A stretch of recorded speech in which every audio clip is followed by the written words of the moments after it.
In this video, I'll guide you how to fix the App Store billing problem on your iPhone. If you find this helpful, please consider subscribing and liking the video.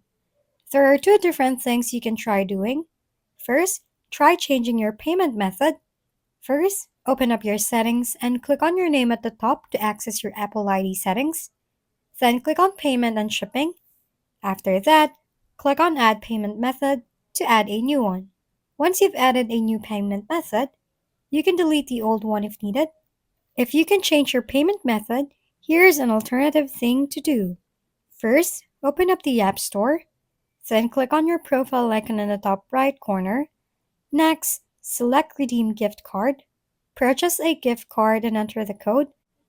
The balance will then be used for any unpaid purchases. And that's it for today's video.